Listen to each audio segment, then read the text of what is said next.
El cuello uterino es una de las partes que constituye al útero. Como vemos en el esquema, es un órgano hueco constituido por tres porciones: el fondo del útero, el cuerpo y el cuello propiamente dicho.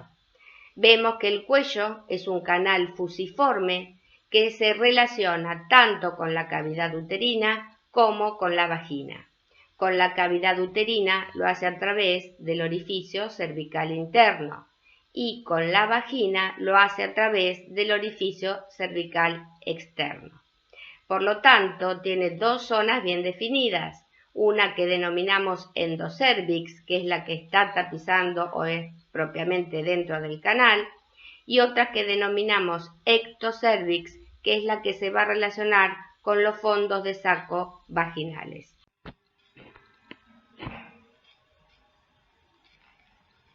En el esquema de la derecha vemos un corte transversal del cuello uterino, en donde se ve su parte central, que es el canal fusiforme, llamado canal cervical, que se continúa con la cavidad uterina a través de lo que denominamos orificio cervical interno, y se continúa luego hacia la vagina por el orificio cervical externo.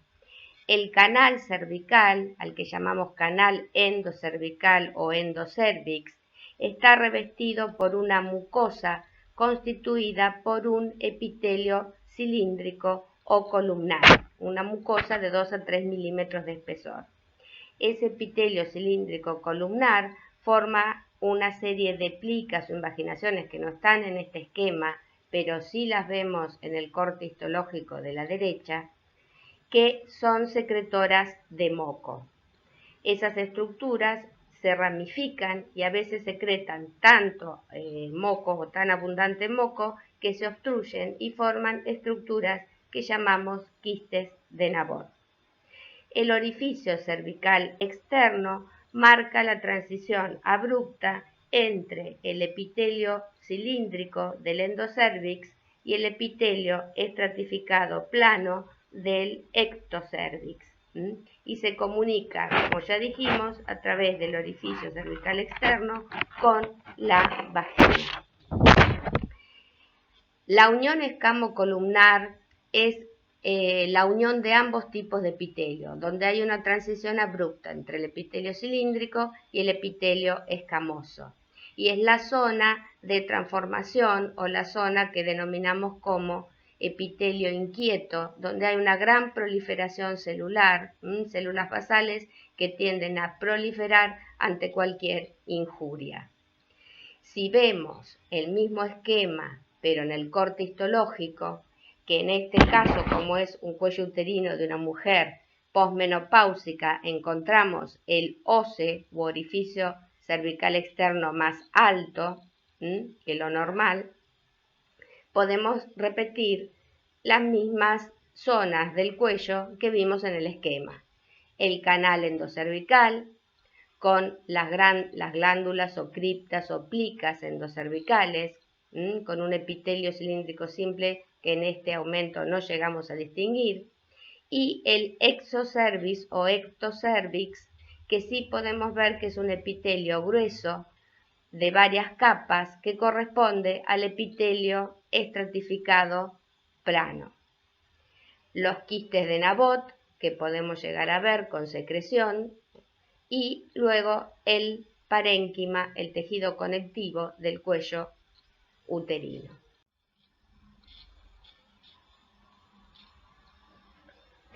El endocervix está constituida por una mucosa irregular con presencia de pliegues o criptas, que algunos autores los denominan glándulas endocervicales. Como ya dijimos, posee un epitelio cilíndrico simple, mucosecretor, y algunas escasas células ciliadas. Los pliegues tienen un aspecto ramificado y de dirección oblicua, así lo vemos en el corte histológico. Esta es la zona de ectocervix, esta es la zona de endocervix, donde lo distinguimos además por la presencia de las criptas endocervicales.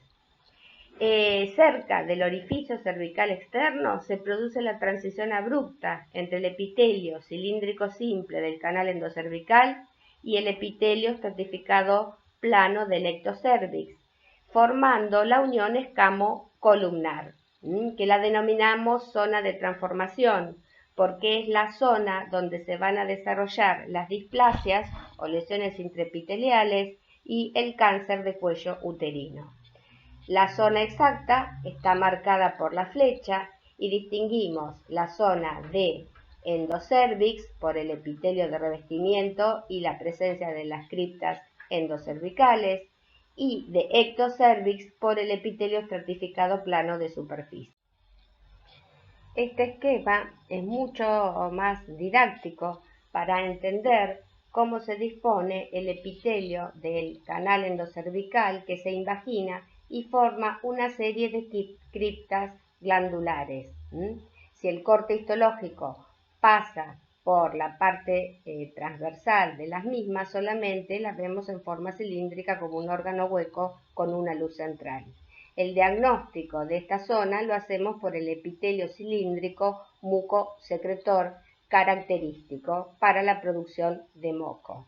Por lo tanto, esta zona corresponde al canal o conducto endocervical.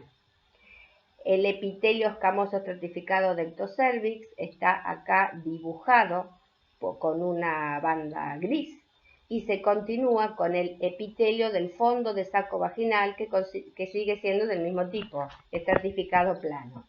Como una raya, para dividir ambos tipos de epitelio, encontramos la zona de transformación. En este esquema vemos cómo está formada la zona de transformación. A la derecha está el exocervix con su epitelio estratificado plano y la capa de células basales que se relaciona con el conectivo subepitelial. Y a la derecha cómo está constituida la zona de transformación, donde vemos células cilíndricas y algunas células escamosas que se apoyan en las células de reserva. Las células de reserva de la zona de transformación se hallan en continuidad con las células basales del exocervix y pueden sufrir diferenciación cilíndrica y escamosa. Por lo tanto, tienen una alta tasa de división celular o de replicación y son una diana de carcinógenos víricos y de otro tipo, lo que puede llevar a los carcinomas de cuello uterino. Volvemos a ver una imagen que ya describimos anteriormente, pero con mayor aumento, para establecer en forma específica la zona de transformación que está marcada con una flecha entre el epitelio exocervical, que es un epitelio estratificado plano que se encuentra a la izquierda de la imagen, y el epitelio de endocervix, que es un epitelio cilíndrico simple mucosecretor. Cabe mencionar que en esa zona de transformación también ocurren las metaplasias de cuello uterino. En el resto del corion encontramos las criptas endocervicales en un corte transversal con un epitelio cilíndrico simple mucosecretor. Todo esto en un estoma fibroso, donde también se pueden hallar fibras musculares lisas. El endocervix está formado por 100 criptas que secretan 60 miligramos de moco al día. En general, durante todo el ciclo el moco es viscoso e impide el ascenso de los espermatozoides porque le crea un ambiente hostil, pero es modificada por la acción del estrógeno. En la mitad del ciclo, cuando se produce el pico estrogénico, hay un cambio notorio en las características del moco endocervical. Aumenta 10 veces el volumen del mismo, disminuye la viscosidad y aumenta la hidratación del moco. Eso hace que se transforme en un moco filante o fluido que facilita el ascenso de los espermatozoides. Además, el moco endocervical secreta una enzima, que es la lisozima, que actúa en la defensa local, ya que destruye las paredes bacterianas. Por lo tanto, las funciones del endocervix son la protección de la cavidad uterina al formar un tapón mucoso espeso y en la ovulación transformar ese moco en un moco filante que facilita el ascenso de los espermatozoides para una posible fecundación. Vamos a hablar ahora del ectocervix. Ya dijimos que estaba constituido por un epitelio estratificado plano. En la imagen que tenemos esquemática, vemos a la derecha un dibujo del epitelio, tal cual lo estudiamos nosotros en tejido epitelial. A la izquierda vemos el corte histológico y en la zona central las células sueltas o aisladas de las distintas capas, como se ven en la citología exfoliativa. Las capas son las siguientes: basales, parabasales, intermedias y superficiales. El estrato profundo o basal, que es el germinativo, son células cilíndricas bajas que se encuentran en empalizada y tienen un núcleo grande, basófilo y escaso citoplasma. Es la que vamos a denominar como células basales. El estrato espinoso profundo correspondería a las células parabasales, que son más ovaladas, con un núcleo grande y basófilo. Correspondería a este sector. El estrato espinoso más superficial, que en el dibujo sería esta zona, correspondería a este tipo de células, y en el corte histológico más o menos a la misma zona que describimos en el esquema. Nombramos a las células intermedias. Son células poligonales con núcleo redondo y un citoplasma claro. Algunas pueden tener un citoplasma verde azulado, que las llamamos cianófilas, y otras un citoplasma rosado, que las denominamos eosinófilas. Y por último tenemos el estrato superficial o de células superficiales, que corresponden a células grandes, poligonales, con un núcleo pignótico, y el citoplasma puede teñirse en forma cianófila o en forma acidófila. Las células del epitelio cervical, especialmente las superficiales, se descaman en forma continua en el fluido vaginal. Es así que este tipo de células se estudian en frotis o extendidos celulares que denominamos citología exfoliativa cérvico-vaginal, a veces conocido en forma popular como la toma de Papa Nicolau. Por lo tanto, vemos las tres zonas distintivas de diagnóstico de cuello uterino. Una es la de ectocervix, con un epitelio estratificado plano, y en sentido opuesto la de endocervix, con un epitelio cilíndrico mucosecretor que forma criptas o glándulas endocervicales. Y la zona de unión de ambos epitelios, que llamamos zona unión escamocolumnar o zona de transformación. Nos resta decir las funciones del ectocervix. El ectocervix ejerce una protección mecánica que da resistencia contra las agresiones por poseer un epitelio estratificado de varias capas celulares. Y a su vez produce una protección biológica, ya que en el citoplasma de esas células hay glucógeno que, debido a la presencia de la flora habitual, que son los bacilos de Döderlein, producen ácido láctico, y eso le genera la acidez al canal, lo cual también ejerce un efecto protector para la invasión de agentes patógenos. Nos queda mencionar acerca de la pared del cuello uterino, que se halla constituida por tejido conectivo denso y por músculo liso.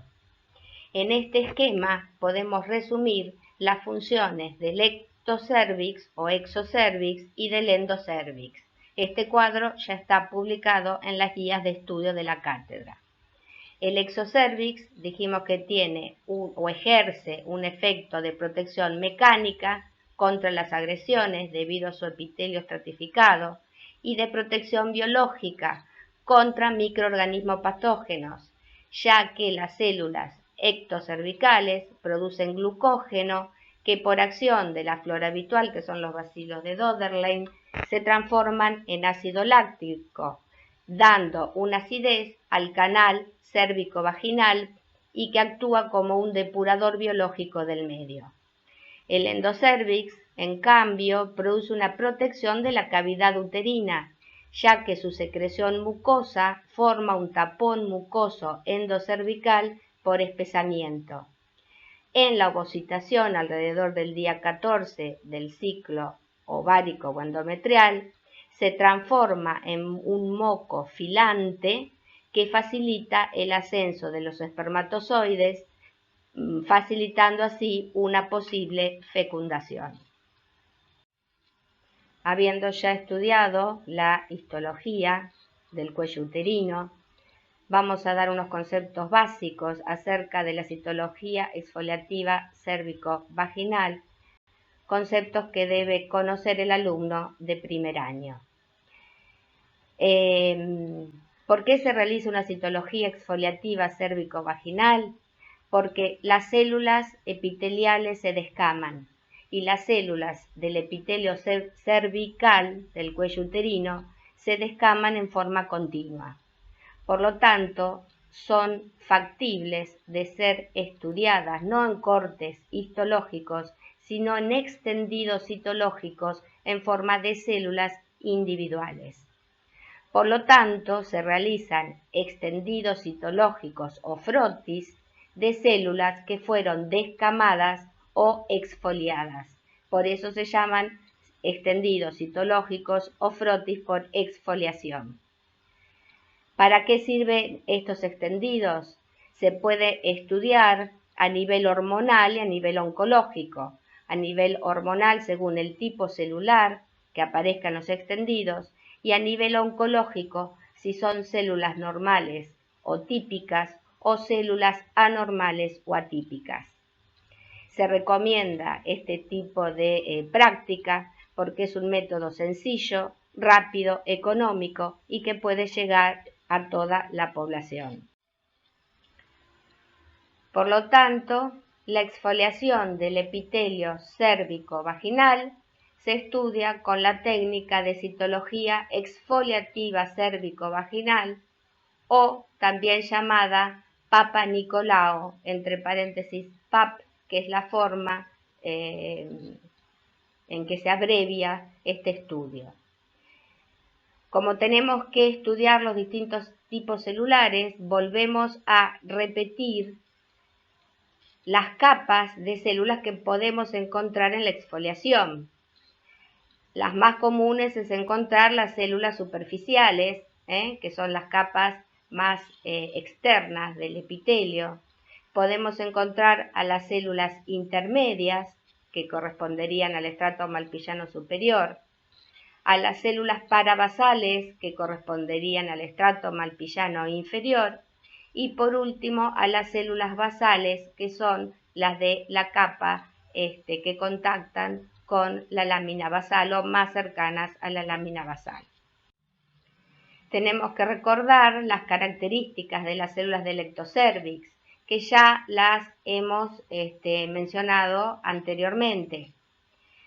Es así que las células más profundas son las células basales, que son las más pequeñas que normalmente no se encuentran, de forma redonda u oval, con un citoplasma de color verde azulado escaso. Este sería el dibujo esquemático a fines didácticos.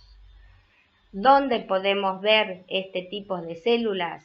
En los epitelios atróficos o en las erosiones. ¿Cuál es un epitelio atrófico? Aquel que no ha crecido en forma normal, entonces solamente presenta las capas más profundas del epitelio. Y las erosiones, aquellos que han perdido o han descamado o se han ulcerado en su superficie y quedan expuestas las células de las capas basales para ser exfoliadas. Luego tenemos la capa de células parabasales, que estas tienen mayor tamaño que las anteriores, un núcleo central y redondeado y un citoplasma cianófilo de color verde o azulado y más abundante el citoplasma que el de las células basales. ¿Cuándo se puede ver? En las atrofias, o sea, en aquellos epitelios que tienen solamente las capas inferiores del mismo, en estados donde hay poca secreción hormonal, como en la niña que no ha llegado a la pubertad todavía, o en la menopausia, que es la mujer que ha concluido sus ciclos sexuales o sus ciclos reproductivos, y en estados de hipoestrogenismo. Hipoestrogenismo, que significa poca concentración de estrógeno. Las capas que seguimos son las de las células intermedias, que ya las nombramos como células poligonales, con núcleos vesiculares y un citoplasma más abundante que las células anteriores. Estas células son las que se descaman en la gestación y se denominan células naviculares porque presentan sus bordes enrollados, siendo esto un efecto de la secreción de progesterona que predomina durante la gestación. Y por último, las células superficiales, que son las más comunes porque se producen en la madurez sexual, en un epitelio trófico, un epitelio alto, un epitelio como los que hemos descrito recién en la histología, y evidencian un efecto estrogénico. Son aquellas de mayor tamaño, poligonales, con núcleo pignótico, un citoplasma cianófilo, medio verdoso o azulado, o un citoplasma eosinófilo, y expresan el máximo grado de madurez epitelial. Por lo tanto, vamos a resumir lo que dijimos recién y mostrar imágenes respectivas de los distintos tipos celulares. La citología exfoliativa cérvico-vaginal va a tener dos funciones principales, una para el estudio oncológico y otro para el estudio hormonal del paciente.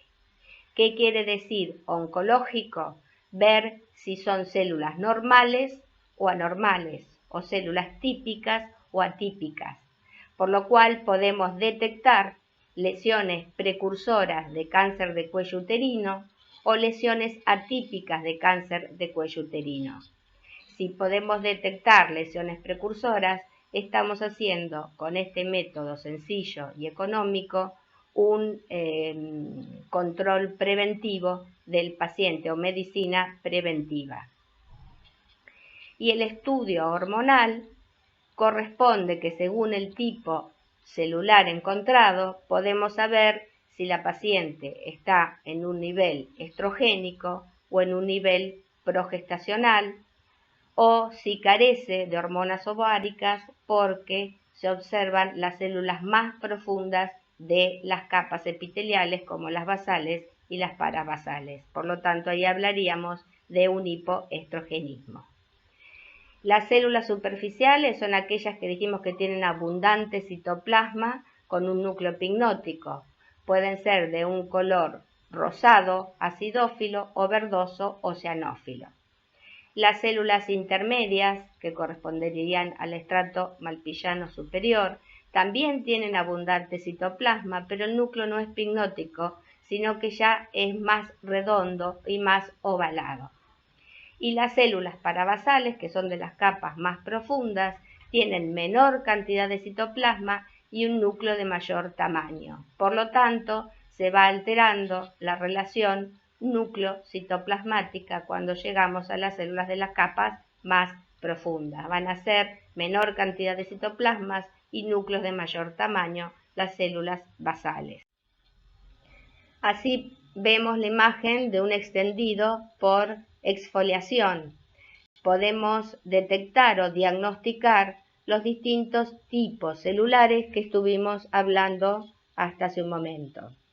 Estas células con abundante citoplasma y núcleo pignótico corresponden a células de la capa superficial, por lo tanto son células superficiales. Las células intermedias son aquellas que también tienen abundante citoplasma, pero un núcleo de mayor tamaño, como por ejemplo esta, que es un color más rosado, o esta, que tiene un color más cianófilo.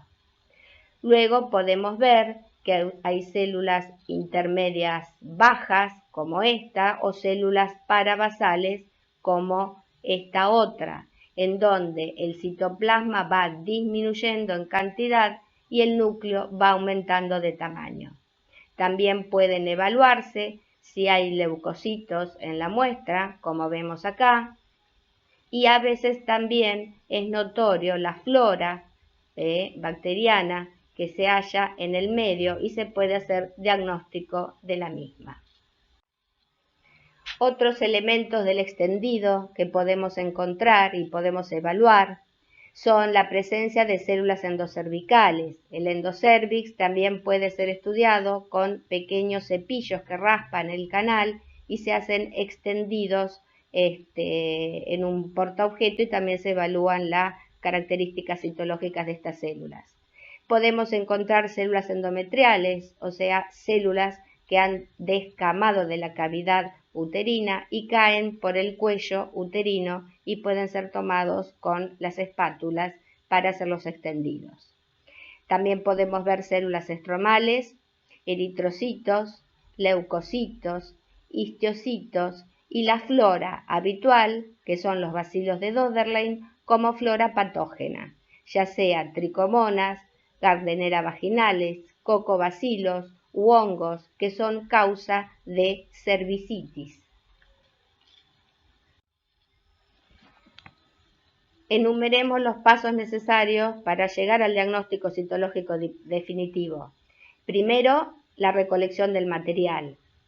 Luego, el uso del instrumental adecuado para tomar las células exfoliadas. Luego, la realización de la técnica del extendido, de extender esas células exfoliadas en un portaobjeto para luego poder ser evaluadas. La fijación del material, la tinción para poder verlas al microscopio óptico y, por último, el diagnóstico citológico con la clasificación correspondiente.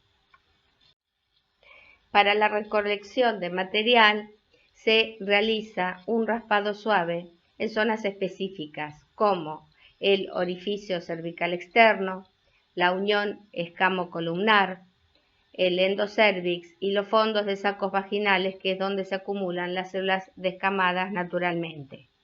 Se puede realizar un estudio hormonal con una toma del tercio superior de la pared lateral de la vagina, práctica que actualmente ya está en desuso, pero sí lo que es indispensable que se haga un estudio colposcópico previo a cargo del ginecólogo para que evalúe alguna lesión sospechosa en forma colposcópica.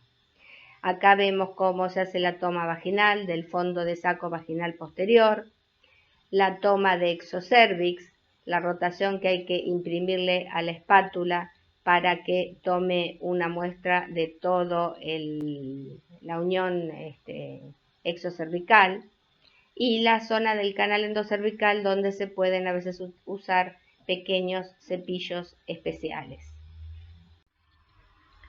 El instrumental necesario primero es un espéculo para evidenciar el cuello uterino y luego una serie de espátulas específicas, por ejemplo alguna de extremo romo para no lesionar la mucosa, o una con extremo con hendidura que encaje en el orificio cervical externo y se pueda producir un giro de 360 grados para hacer un muestreo completo. Y si no, cánulas y cepillados para endocervix. La técnica para realizar el extendido consiste en hacer una triple toma cérvico-vaginal, que consiste en tomar muestras del fondo de saco vaginal, del exocervix y del endocervix. Para que la muestra sea representativa, debe poseer tanto células del exocervix como las del exocervix.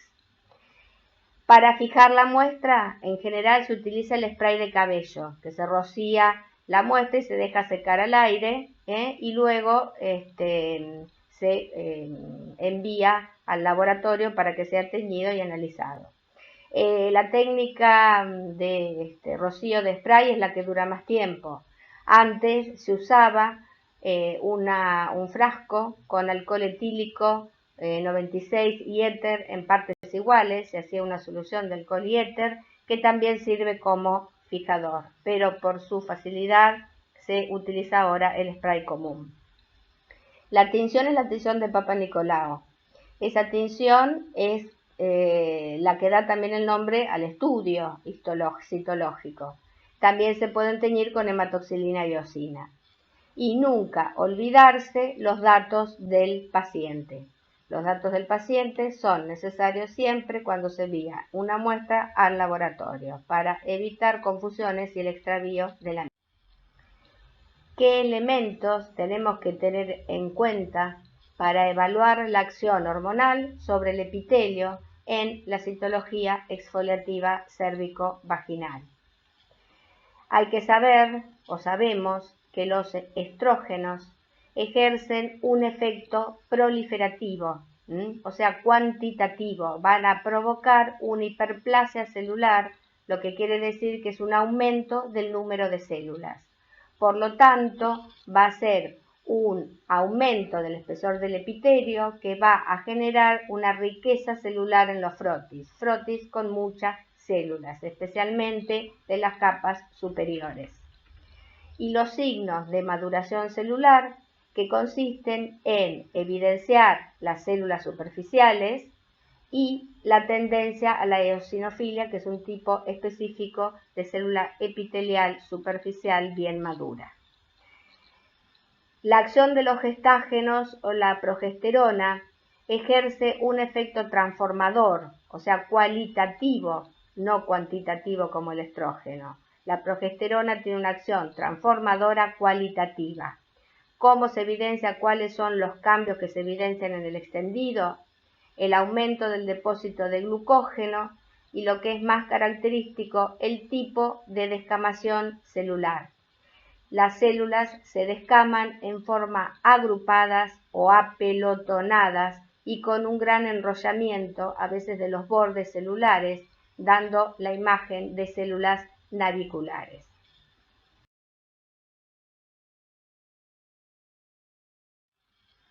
Acá tenemos dos ejemplos de dos tipos de extendido. Uno bien trófico, bajo la acción estrogénica, que consiste en gran cantidad de células superficiales y hay un predominio de la eosinofilia citoplasmática. Por lo tanto, tienen citoplasmas bien rosados o bien eosinófilos.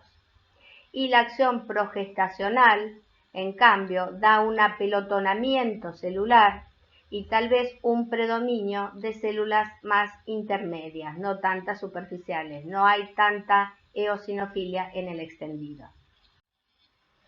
Se pueden detectar anomalías citológicas debido a alteraciones en el epitelio del cual se toma la prueba.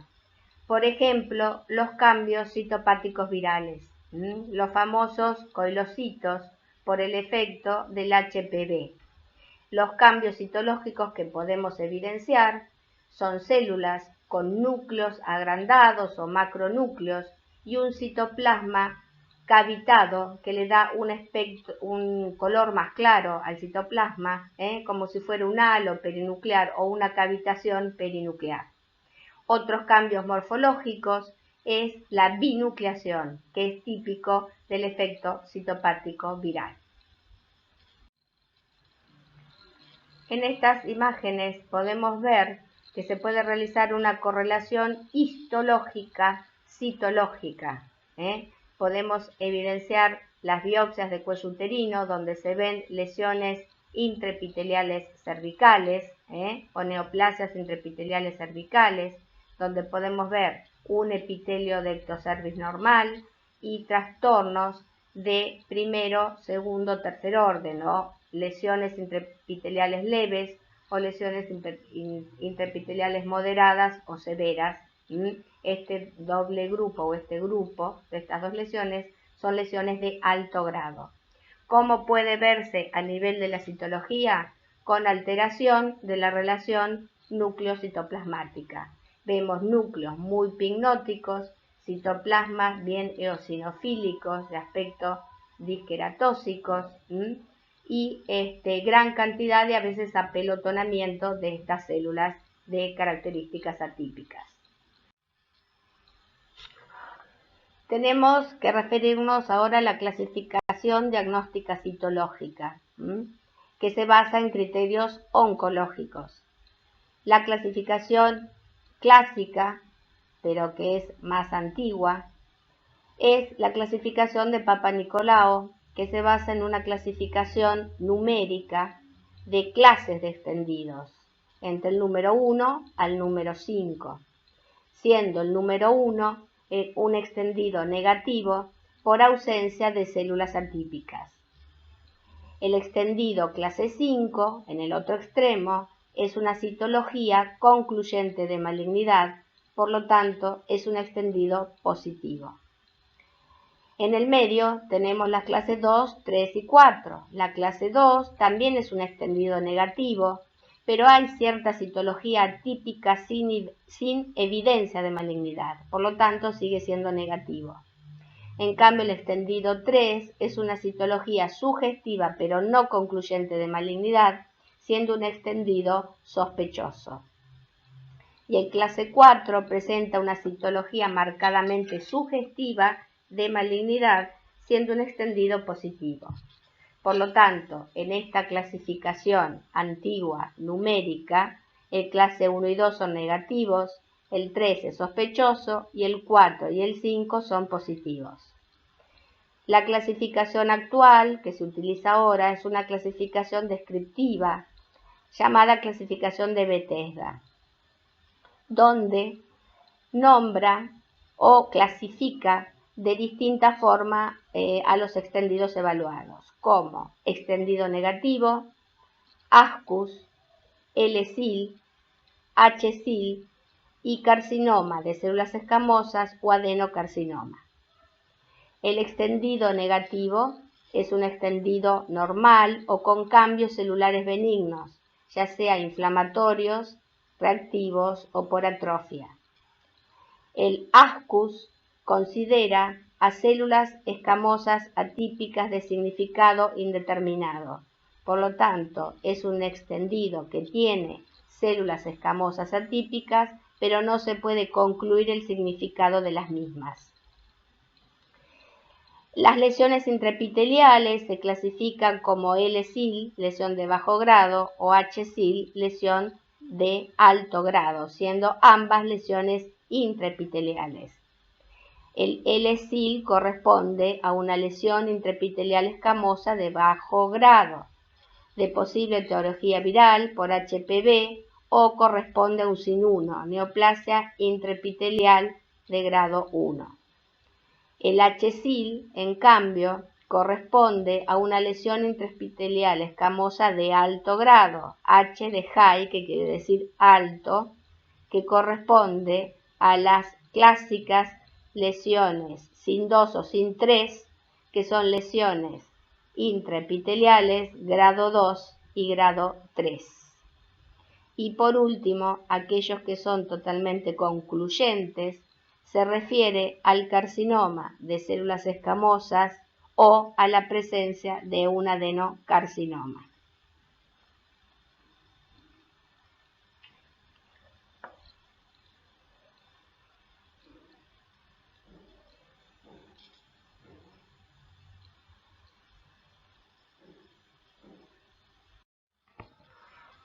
La valoración hormonal era otra de las opciones que nos daba el estudio citológico, que actualmente está casi en desuso. Se utilizan distintos índices de valoración hormonal, como el índice de maduración, que se refiere al porcentaje de células que encontramos en el extendido, ya sea porcentaje de células superficiales, de células intermedias o células parabasales, siendo los extendidos más maduros o más tróficos los que tienen mayor cantidad de células superficiales, y aquellos extendidos más atróficos los que tienen mayor cantidad de células parabasales. Otros índices de maduración son el índice cariopignótico y el índice eosinofílico, que son notorios en los extendidos estrogénicos, o el índice de plegamiento que se ven en extendidos por acción progestacional.